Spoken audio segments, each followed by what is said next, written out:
Hey guys, kembali lagi. Berikut part 2 dari kisah mistis part pertama dengan judul Hal Aneh Terjadi Tapi Nyata. Pertama, hal aneh itu terjadi ketika aku sedang makan malam. Waktu telah menunjukkan pukul 9.40 malam. Aku makan di dapur sendirian. Kira-kira sekitar 10 menit aku selesai makan. Kemudian seperti biasa, aku langsung menutup pintu dan akan menuju ke kamar untuk tidur. Tapi ketika akan ke kamar, aku mendengar suara ketukan pintu yang cukup kuat.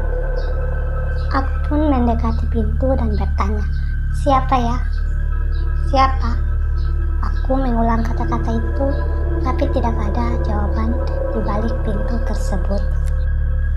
Dengan memberanikan diri, aku membuka pintu karena biasanya aku sering menjadi sasaran candaan sepupuku yang masih berumur 14 tahun.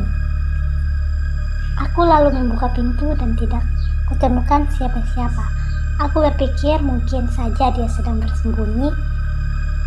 Lalu aku menutup pintu kembali. Aku kemudian mengecek sepupuku di kamarnya. Dan benar saja, dia sedang asik memainkan HP-nya. Aku sangat terkejut. Lalu aku segera mengunci pintu dan segera masuk ke kamarku.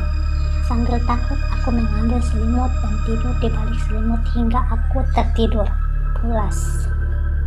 Hal aneh yang kedua terjadi ketika aku hendak berangkat ke kampus pada pagi hari sekitar pukul 07.30 pagi. Aku langsung menutup pintu kamar tanteku.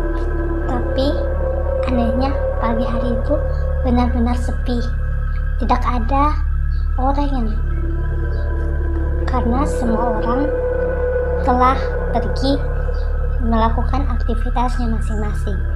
Seperti pamanku yang sedang ke kantor untuk kerja, sepupuku yang sudah pergi sekolah.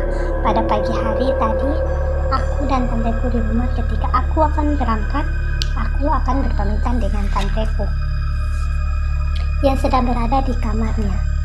Aku mengetuk berkali-kali tapi tidak ada jawaban.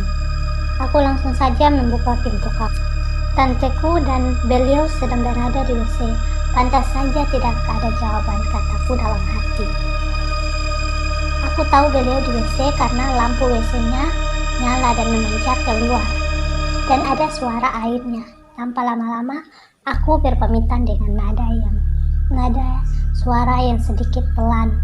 Aku berkata, aku akan pergi ke kampus dan tanteku menyahut dari dalam dengan kata, Ya, maklumlah di WC. Setelah berpamitan, aku menutup pintu kembali dan mulai berangkat kuliah. Setelah keluar dari rumah, aku langsung mengunci pintu depan rumah. Dan tiba-tiba aku melihat tanteku sedang menyiram tanaman di depan rumah. Aku langsung kaget dan berlari kembali menuju kamar tanteku. Dan benar saja, WC yang tadi lampunya nyala sekarang mati. Tidak ada seorang pun di dalam WC ketika aku buka pintunya. Tanteku kebingungan melihat aku yang tiba-tiba seperti orang yang terkejut melihat beliau. Tapi aku bersikap biasa saja. Aku berpamitan lalu pergi. Kenapa? Aku tidak memberitahukan kepada mereka karena aku takut mereka juga akan merasa takut. Nantikan part 3-nya. The final. Ternyata aku itu. Thank you yang sudah nonton video ini. Silakan di subscribe, like, share, and comment. Terima kasih.